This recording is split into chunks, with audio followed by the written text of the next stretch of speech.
अस्सलामु अलैकुम रहमतुल्लाहि व बरकातहू। आज हम लोग ये जो दुआ पढ़ेंगे ना, सुबह और शाम में पढ़ने की ये दुआ है। इसे 7 मरतबा सुबह में पढ़ लें फजर की नमाज के बाद, और फिर 7 मरतबा असर की नमाज के बाद, या फिर मगरिब की नमाज के बाद, जैसा शाम के अज़कार में ये शामिल है। ये दुआ को अपने कर लें रोज़ाना, तो अल्लाह ताला हर मुश्किलों में जो है ना आसानी हो जाएगा। और जब हम इस यकीन के साथ इस दुआ को पढ़ेंगे, अल्लाह काफ़ी है, अल्लाह मददगार है, अल्लाह काफ़ी है हमारे लिए, तो बस हमारी हर मुश्किल आसान हो जाएगी। चलिए पढ़ना शुरू करते हैं। रब्बि इश्रह ली सदरी व यस्सिर ली अमरी वहलुल उक़दतम मिन लिसानी यफ़क़हू क़ौली रब्बि ज़िदनी इल्मन नाफ़िया अल्लाहुम्मा रब्बि ज़िदनी इल्मन नाफ़िया अल्लाहुम्मा फ़क़्क़िहनी फ़िद्दीन औज़ु बिल्लाहि मिनश शैतानिर रजीम बिस्मिल्लाहिर रहमानिर रहीम।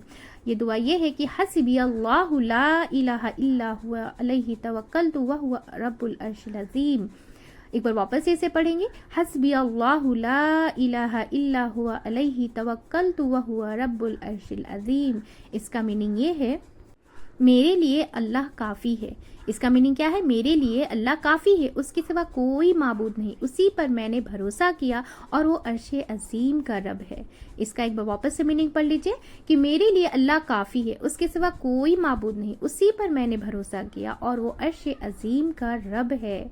इसको इंग्लिश में भी जिसे उर्दू समझ में ना आती हो तो sufficient for me is Allah, there is no deity except him, on him I have relied and he is the Lord of the great throne। ये दुआ कहाँ से साबित है? हवाला इसका है कि अबू दर्दा रज़ियल्लाहु अन्हु रवायत करते हैं कि जिसने सुबह और शाम के वक्त 7 मरतबा ये कहा, अल्लाह उसकी परेशानियों में उसको काफ़ी हो जाएगा।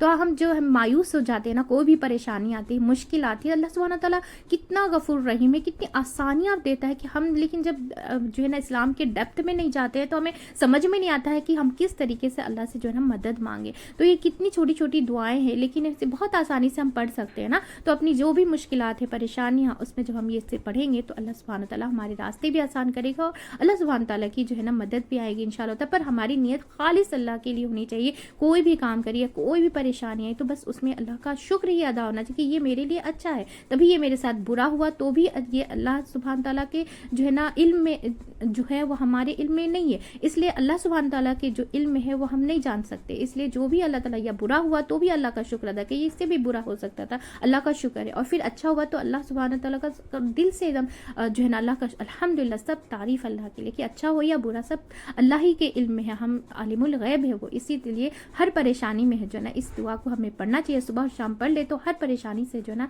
अल्लाह सुब्हान तआला हमें हिफाजत कर देगा। ठीक है, तो चलिए दुआ पढ़े से ज़्यादा से ज़्यादा शेयर कीजिएगा ताकि हम सब जो है ना ये सारी दुआएं जो है समझ कर पढ़ने वाले बन जाएं और उस पर अमल करने वाले बन जाएं इंशाअल्लाह ताला। चलिए दुआ पढ़ लेते हैं। सुब्हानक अल्लाहुम्मा व बिहम्दिका नशहदु अल्ला इलाहा इल्ला अंता अस्तगफिरुका व अतूबु इलैक। अस्सलामु अलैकुम रहमतुल्लाहि व बरकातुहू।